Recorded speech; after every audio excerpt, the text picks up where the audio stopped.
Hello, my name is Dominic, and I am a part of Mr. Burrows' 12th grade AVID class, and today I'm going to be reading The Little Gingerbread Man. This is The Little Gingerbread Man, written and illustrated by Carol Moore. Let's begin. Once upon a time, there was an old woman who loved baking gingerbread. She would bake gingerbread cookies, cakes, houses, and gingerbread people, all decorated with chocolate and peppermint, caramel candies, and colored frosting. She lived with her husband on a farm at the edge of town. The sweet, spicy smell of gingerbread brought children skipping and running to see what would be offered that day. Unfortunately, the children gobbled up the treats so fast the old woman had a hard time keeping her supply of flour and spices to continue making the batches of gingerbread. Sometimes she suspected the little hands of having reached through her kitchen window because gingerbread pieces and cookies would disappear. One time, a whole gingerbread house vanished mysteriously. She told her husband, "Those naughty children are at it again. They don't understand. All they have to do is knock on the door and I'll give them my gingerbread treats." One day she made a special batch of gingerbread men because they were extra big. Unfortunately, for the last gingerbread man, she ran out of batter and he was half the size of the others. She decorated the gingerbread men with care, each having socks, shirt, and pants of different colors. When it came to the little gingerbread man, she felt sorry for him and gave him more color than the others. It doesn't matter he's small, she thought. He'll be tasty. Putting the rack on the kitchen windowsill, she left it there to cool and went to finish her laundry. The gingerbread man lay quietly, their frosted eyes gazing at the sky with its puffy clouds. At the moment, a voice came from nowhere. Get up, come with me." Everyone looked to see who was speaking. It was a butterfly, flying just outside the window.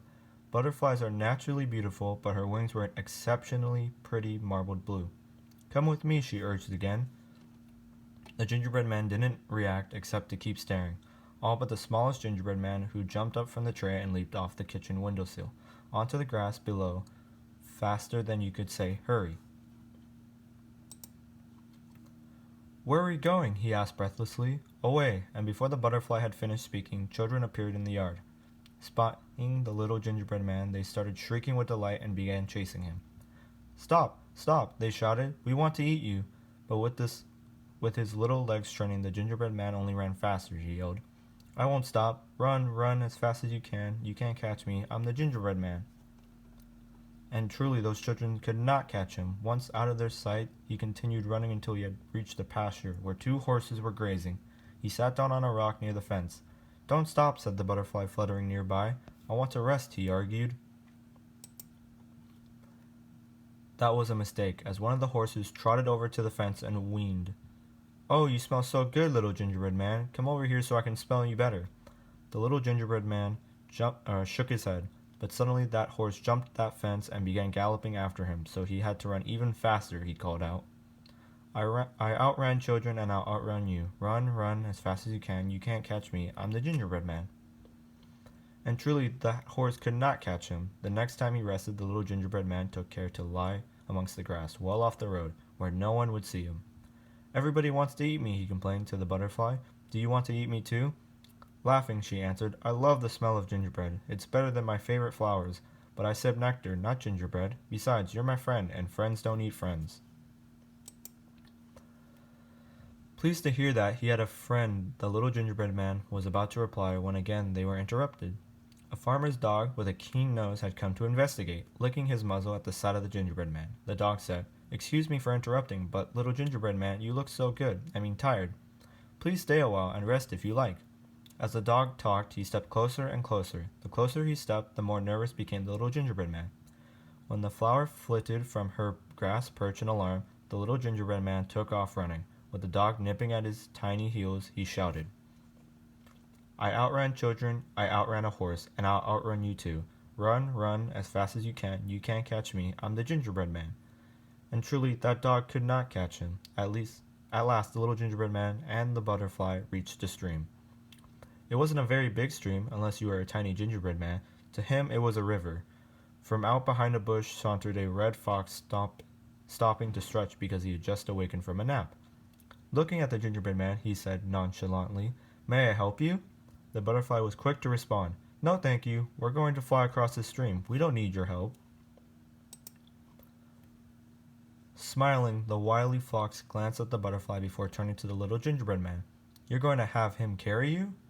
I've no doubt, Miss Butterfly, that you have good intentions, but you're only a bug. You couldn't carry anything anywhere, let alone this gingerbread man, across the stream. You'll drop him, I guarantee it. The little gingerbread man was confused. He knew that his butterfly friend had good intentions, but could she really carry him? He doubted it. Her rings were so thin and delicate.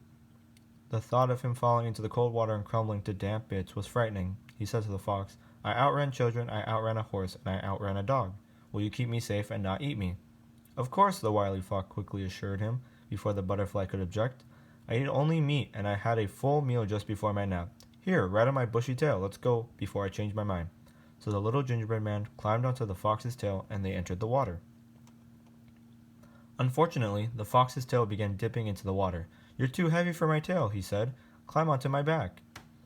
The little gingerbread man did as he was asked, but the water began creeping up the fox's back, forcing the little gingerbread man to climb higher to the fox's neck. That's not good enough, I'm afraid, said the wily fox. Climb to my head. Now the little gingerbread man was terrified, but what could he do? He climbed to the fox's ears. Oh, little gingerbread man, you have to climb onto my nose, insisted the wily fox. Otherwise, I can't help you. Don't you see the water is getting even deeper? So that little gingerbread man reluctantly climbed onto the fox's nose. The moment he did, the wily fox tossed him into the air, opening his jaws wide with anticipation. The little gingerbread man's eyes rounded with fear, because he knew he was going to be eaten. It didn't matter how fast he could run. But the little gingerbread man and the wily fox had forgotten about the butterfly. She swooped into the fox's jaws, grabbing her friend by one leg and rescuing him from an awful fate. She flew higher and higher until the stream and the fox were but spots on the landscape. You can carry me, cried the little gingerbread man. Yes, she answered, I'm stronger than you can imagine. Now I'll take you somewhere safe. She flew with him over farm fields and forests and even mountains. It felt like they had been in the sky forever. When they reached a lake, its waters calm like the pale grass. There was an island in the middle of the lake, lined with forest trees, and among the trees was where the butterfly took the little gingerbread man. She flew down, down, and down until they came to the foot of a pine tree. The little gingerbread man could not believe his eyes. Beneath the pine tree was the most beautiful gingerbread house.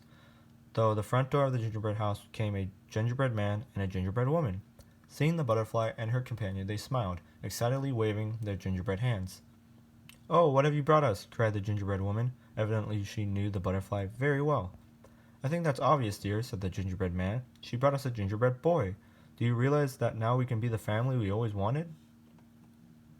It was true. The butterfly had intended all along to bring these three together. The gingerbread man had not known that he was, in reality, a gingerbread boy. It was all so sudden, but wonderful. When both his gingerbread parents each gave him a loving hug, he knew he was home. The gingerbread family went inside their gingerbread house to celebrate with the butterfly remaining outside on the roof. She was content just smelling the gingerbread and sitting there quietly, whether it was day or night. They all lived happily ever after.